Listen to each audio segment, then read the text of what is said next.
कांग्रेसियों से कहता हूं, इनकी खिलाफत मत करो। तुम्हें किसी इंडिविजुअल मेरी या किसी और की खिलाफत करनी है, करो। चौधरी चरण सिंह जी की खिलाफत करोगे तो तुम 80% देश के किसान और 56% देश के पिछड़े लोगों की, जिनमें जाट सब कर रहा हूं, मैं खत्म कर रहा हूं, जिनमें जाट, गुजर, यादव, पाल, सैनी, कश्यप, सुनार, लोहार तमाम पिछड़ी जाती हैं, उन सब की खिलाफत करोगे तो तुम्हारी स्थिति राजस्थान या मध्य प्रदेश जैसी हो जाएगी। तो मंदिर बना, अभी मैं देख रहा था हमारे साथी कुछ चर्चा कर रहे थे कि मंदिर किसने तुड़वाया, मस्जिद किसने तुड़वाई। भाई इसकी भी चर्चा कर लो। वो मंदिर किसने बनवाया? 1976 में जब सर्वे हो रहा था तो मोहम्मद के अहमद की रिपोर्ट थी कि ये जो मस्जिद का ढांचा है उसके नीचे मंदिर के अवशेष मिले, और उनकी रिपोर्ट ये भी थी कि वो गुजर प्रतिहाराज ने बनवाया था। तो उसकी भी चर्चा हो। और इसके लिए हम पूरे देश के जो खुशी का लहर दौड़ी, पूरे देश में जो ये महोत्सव मनाया गया, ये बहुत खुशी की बात थी। और मैं अपने साथियों से जो विपक्ष में कांग्रेस पार्टी के लोग बैठे हैं कहना चाहता हूं, अरे कम से कम इस बात का तो विरोध मत करो। अगर इस बात का विरोध करते हो तो जब देश में विधानसभाओं में चुनाव होते हैं फिर क्यों मंदिरों में जाते हो, क्यों जनेऊ पहनते हैं? जाति सबसे ऊपर उठ के सोचोगे और सरकार की कहां कहां कमी है जिस तरह हम निकालते हैं उस तरह निकालोगे तो वोट मिलेंगी।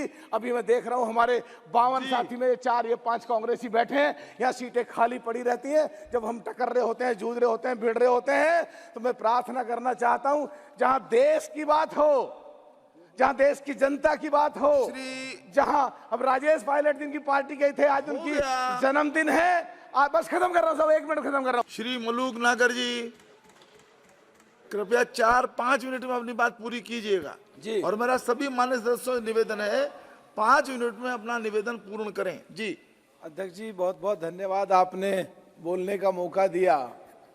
मैं आज इस 193 की चर्चा से पहले राज्यसभा में जो हंगामा हुआ उसके बारे में कहना चाहता हूं कि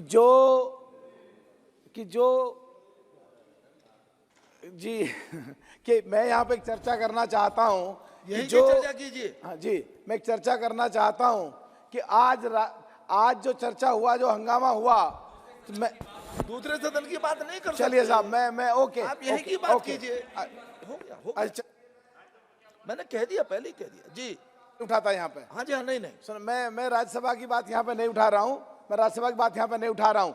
लेकिन जो लोग आज चौधरी चरण सिंह जी को, जो मैंने 4 दिन 5 दिन पहले मांग की थी कि उनको भारत रत्न दिया जाए, नहीं, आपको क्या और पता उनके क्या हुआ साथ बाबा महेंद्र सिंह टिकैत, राजेश पायलट जी जो इन कांग्रेसियों के ही नेता थे, हमारे भी नेता थे, और विजय सिंह पथिक जी और मान्यवर काशीराम जी को भी भारत रत्न दिया जाए, तो उनमें कम से कम शुरुआत हुई।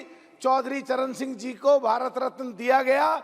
मुझे उम्मीद है आगे जो दूसरे लोग थे उनको भी दिया जाएगा। मैं सरकार को, माननीय प्रधानमंत्री जी को इसके लिए धन्यवाद देता हूं और कांग्रेसियों से कहता हूं, इनकी खिलाफत मत करो। तुम्हें किसी इंडिविजुअल मेरी या किसी और की खिलाफत करनी है, करो। चौधरी चरण सिंह जी की खिलाफत करोगे तो तुम 80% देश के किसान और 56% देश के पिछड़े लोगों की, जिनमें जाट, सब कर रहा हूं, मैं खत्म कर रहा हूं, जिनमें जाट, गुजर, यादव, पाल, सैनी, कश्यप, सुनार, लोहार तमाम पिछड़ी जाती हैं, उन सब की खिलाफत करोगे तो तुम्हारी स्थिति राजस्थान या मध्य प्रदेश जैसी हो जाएगी।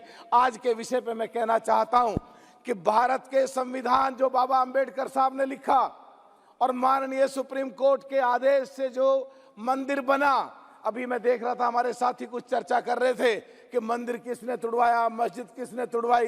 भाई इसकी भी चर्चा कर लो। वो मंदिर किसने बनवाया?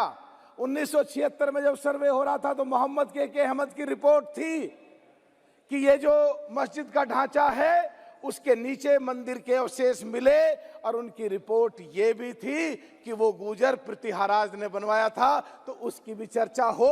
और इसके लिए हम पूरे देश के जो खुशी का लहर दौड़ी, पूरे देश में जो ये महोत्सव मनाया गया, ये बहुत खुशी की बात थी। और मैं अपने साथियों से जो विपक्ष में कांग्रेस पार्टी के लोग बैठे हैं कहना चाहता हूं, अरे कम से कम इस बात का तो विरोध मत करो।